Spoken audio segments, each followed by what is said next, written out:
Karan, Soni, and Jonathan Groff take a chance on love in the new rom-com A Nice Indian Boy. Can the duo create the chemistry that we need?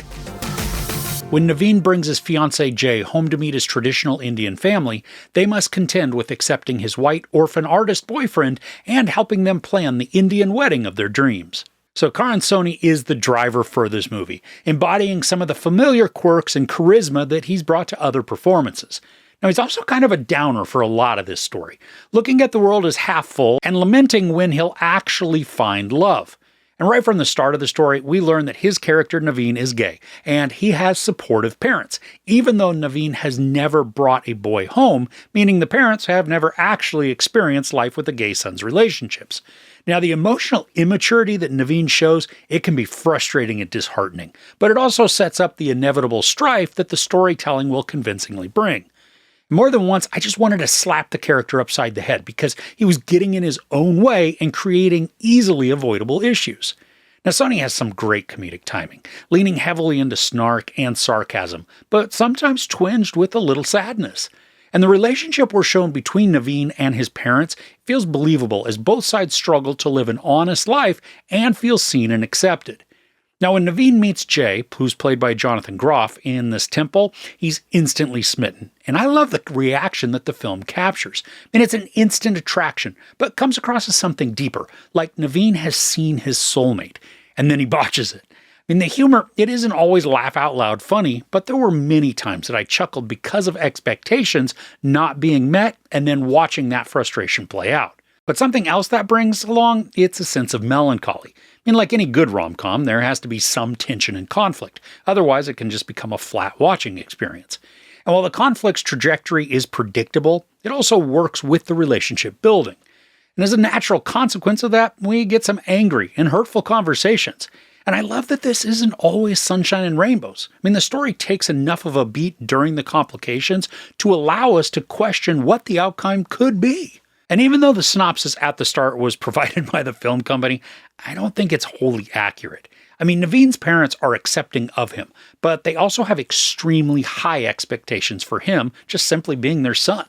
And his mom is very outspoken. Honestly, too, she's probably the funniest character. She's domineering at times, extremely forward and awkward, and then incredibly loving. Zarna Garg plays the mom, and she steals so many of her scenes just thanks to her ability to craft a complex and layered emotional response to another character. And she feels exactly like a mom. I mean, she's able to build up and tear down in the same sentence, or even just with a look. I half expected her to just swat somebody with her sandal because of how scrappy she can be. And then, not to be outdone, Harish Patel plays Naveen's dad, and while he mainly is brooding or quietly sitting in a conversation, he has a couple of moments that will bring tears to your eyes. And he comes across as cold or distant, but the character is deeper than that, slowly opening up to show us his heart inside. And he shares a moment with Groff at one point that's just beautifully vulnerable. Now, despite the enjoyment I was getting by watching the family dynamics play out, the story did begin to meander a bit when it lost focus of Naveen's relationship and focused more on his sister's relationships. And I do like how this shows the balance of the family and then how the parents hold each of their kids to near impossible standards. But the arc following the sister just wasn't as developed as it should have been, nor given the amount of time that it deserved based on the prominence that the storyline received at times. Now, like any good rom-com, this stays right around the hour-and-a-half mark, ending up at 96 minutes.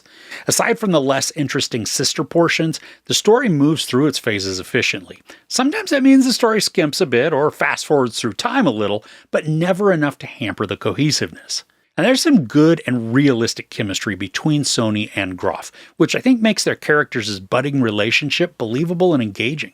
They banter well, but it's the realer moments that sell the coupling. Even when Naveen is getting in his own way and potentially self-sabotaging the connection, they share relatable interactions that just about every couple has experienced at one time or another.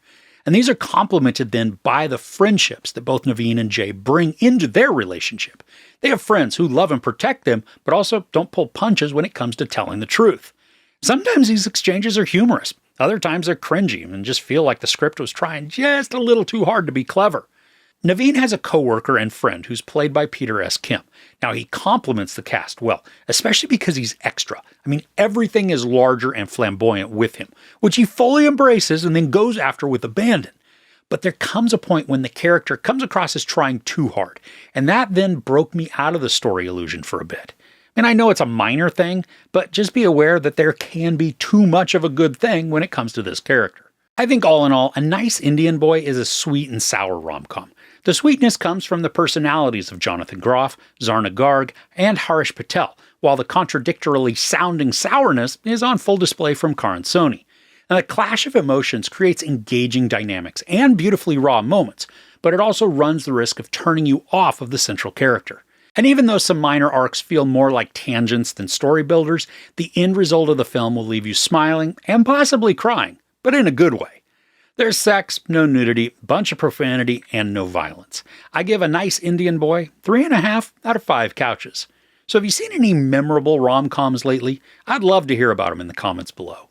If you enjoyed this review, please give it a like. Also, don't forget to share and subscribe. I'm Chris. This is Movies and Munchies. Thanks for couching with me.